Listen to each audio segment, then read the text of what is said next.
Now, here we'll just go through the theory. So three major divisions: IGA, Access, and PAM. Okay. So foundations, primarily when you talk about the entire IGA, it manages user identities and ensures compliance. Access control is primarily that, let's say if a user is joining, okay, user joins an organization, joins an organization. Everything is done by the IG. What level access, there is that level, right? Then if this same user wants to log into an application, okay, which is here, this is where access management comes into the picture. SSO, MFA, and all of this. Okay. Then if this user is, let's say, managing some form of non-personal accounts or NP accounts or non-human account, they have to be managed here in the PAM world. Because the secure and malicious accounts with elevated privileges, right? So IGA primarily focused on who should have access and why. Okay, so you have the user lifecycle management, joiner, mover, leaver, access reviews, access request, access certifications, right? Policy and role management. And some of the tools we have are SailPoint, Saviynt, Symmetries, Duty, Observe ID, all of this on the IG. Okay. Some of the common use cases like manager reviewing and employee access quarterly. So as a manager, you have been given, you have approved a lot of access, right? Approve or deny. Deny, okay. And then access is granted to an application, to an application, access is granted. Okay. But let's say after 6 months, how will this manager know that the application that they are managing, whether people need access or not? Then a review goes to the manager. And one by one, they'll have to approve, deny, approve, deny. Okay. So far clear? Basic Yes. example of manager reviewing employee access. Okay. Yes. Yeah. So the life cycle is managing user roles and access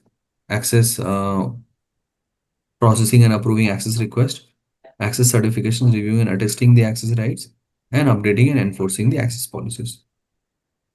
You build a policy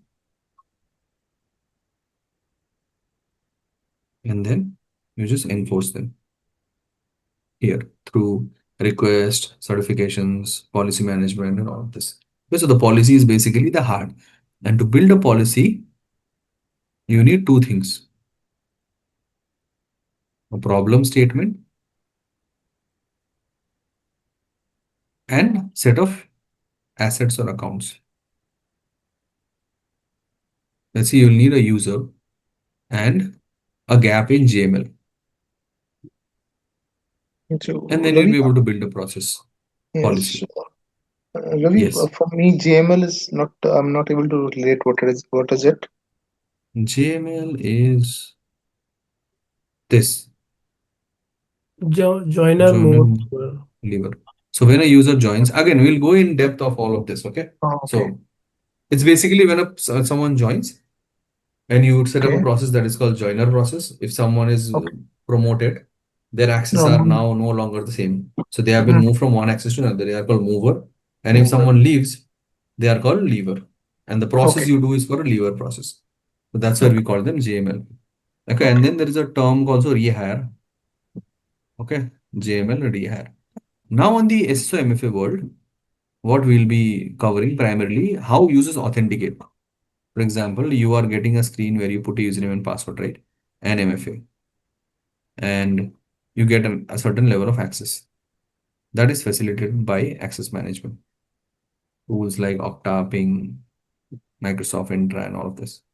Common use cases: employees logging into their application and accessing logging into once and accessing multiple applications securely.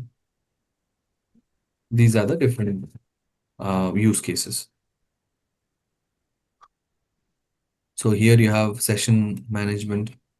First, you log in once, you access all the apps. Then for that, you need MFA. Could be SMS, could be OTP, multiple things, right?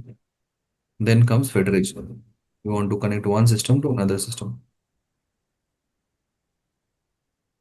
Okay? All of that, system one, system two. This federation. And then once system is connected, you have been granted access where you have put your username, password, and MFA. Then you are managing the entire session. Okay? That's where your entire control lies. Fine. Any question on SSO MFA? Not really. So then we have the PAM function, which is the primarily there are a few functions: credential vaulting, rotation, session recording, monitoring, just in time. These are again we'll go in detail of all of this. Okay, what it does.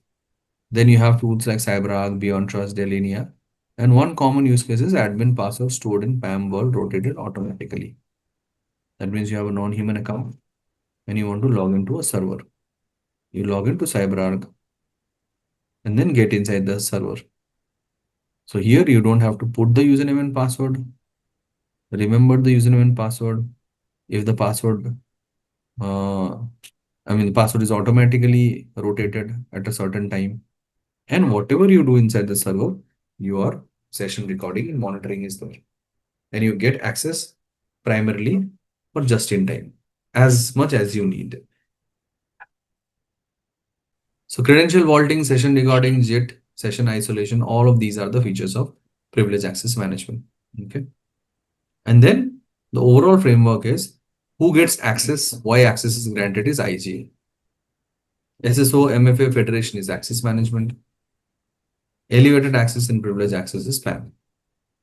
Eventually, all of this constitutes your IAM system. I- Okay. Yes. Now, how they work together? First is new hire is created in HR. Right? IGA provisions the account. Access management allows them to log in, and via SSO and PAM protects the admin level access. So IJ is the governance backbone, access management is a secure gateway, and PAM is the privilege safeguard. And that's how your whole IAM is working in conjunction together to achieve the um, outcome of a better user experience or an improved security posture or achieving the right compliance. These are the main three drivers of IAM.